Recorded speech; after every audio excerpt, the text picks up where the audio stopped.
Bom, gente, então tá, vamos começar pelo telhado. Eu acho que é importante também lembrar que o telhado, na verdade, o corte e o detalhe de vocês pode acontecer em dois sentidos.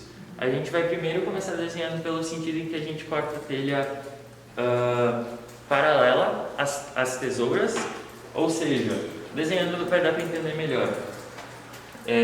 A ideia do detalhe é começar desenhando, na verdade, justamente essa estrutura das tesouras, que pode ser tanto metálica quanto de madeira.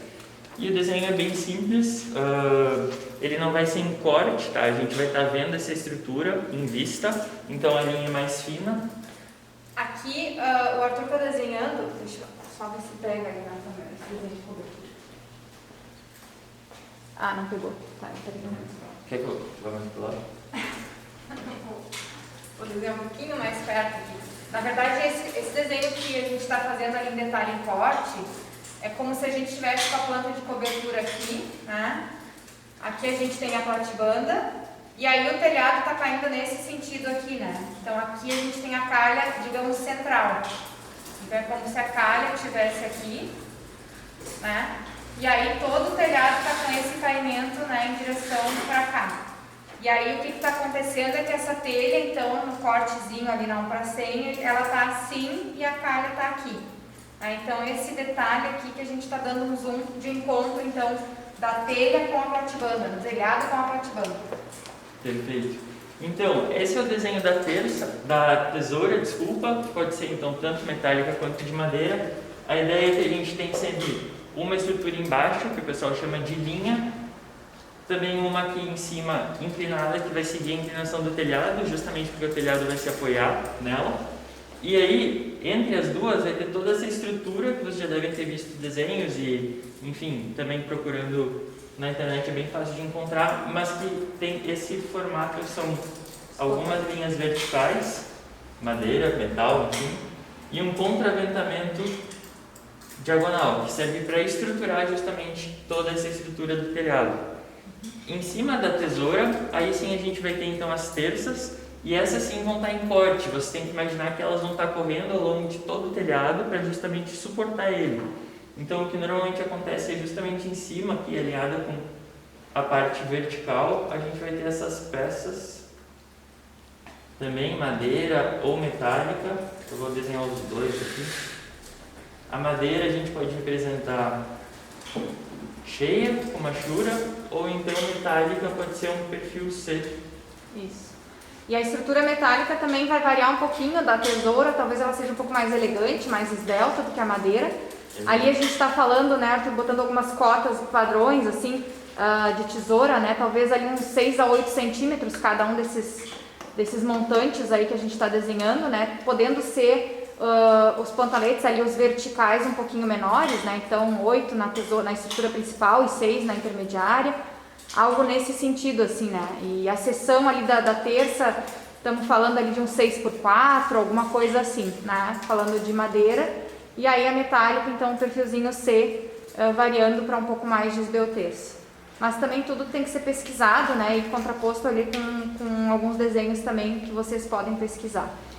Perfeito. E aí, então, em cima das terças, aí sim a gente tem o telhado. O telhado, o que acontece? Independente se é ondulado ou trapezoidal, a gente vai ter ondas nele, né? E por isso é importante lembrar, a gente representa como? Nesse caso, eles vão estar sendo cortados no sentido longitudinal, no sentido maior dele, ou seja, a gente vai ter uma linha bem forte, que é justamente esse corte principal dele. Só que, além disso, a gente vai estar vendo em vista a parte mais alta da onda. Ou seja, a gente vai ter essa linha mais forte e aí uma linhazinha mais clara em vista. Então aqui é como se o Arthur estivesse cortando nesse ponto aqui, ó. Nesse ponto aqui que ele está cortando, né, que é o mais baixo. Então ele está vendo essa linha aqui em corte, né, que seria então essa. E a gente está vendo essa linha em vista da onda que é aquela. Então aqui importa saber a altura da onda. Quando a gente pesquisa, né, na internet o tipo de telha, essa altura aqui é importante, né? E ela não vai ser tão fina. Aqui a gente está falando de milímetros, né? Aqui a gente está falando aí de uns 8 milímetros, né? 16 milímetros, 10 milímetros, mas aqui a gente está falando de centímetros, né? Então a gente precisa ter essa altura, porque senão ela escapa da nossa platibanda se a gente não considera. Exato. E aí sim, a gente pode também representar a fixação desse telhado na terça. Ela é normalmente feita por um parafuso ou enfim alguma pecinha, e sempre, isso é bem importante, sempre na parte mais alta, na onda mais alta, na parte mais alta do telhado, justamente para que a água, quando chova, ela vai para a parte de baixo e segue de boa, sem ter esses furos feitos pelo parafuso correndo o risco de infiltrar, ok? Tirando isso, esse corte na verdade não tem muito segredo, tem ainda uma peça de acabamento nesse canto, porque o que acontece? Se chover, vai cair água na tua estrutura, isso não pode acontecer. Então o que costuma existir, além do telhado em si, é um rufo algeroso. É um contra-rufo que a gente coloca, que faz a ligação ali, encosta no telhado, né? E faz essa ligação entre a telha e o rufo. Na maquete que eu vou mandar foto para vocês, já é feito esse trabalho com a calha, porque o telhado está caindo no outro sentido.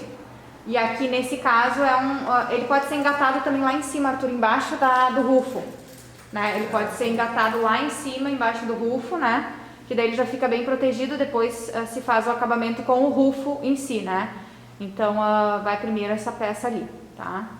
E aí ele vai acontecer dessa forma. A gente pode mostrar algumas coisas em foto também, mas basicamente é uma chapinha metálica que engata para justamente fazer essa proteção, e aí ela vai ser menor ou maior dependendo do espaço que sobra entre o final do telhado e o rufo, né? E alguns fazem já emenda com aquela peça, se for usar o rufo dobrado, né? Tipo aquele que faz a dobradura assim, esse aqui já pode fazer o acabamento também, né? Então já dá para engatar como acabamento. Perfeito. Isso aí.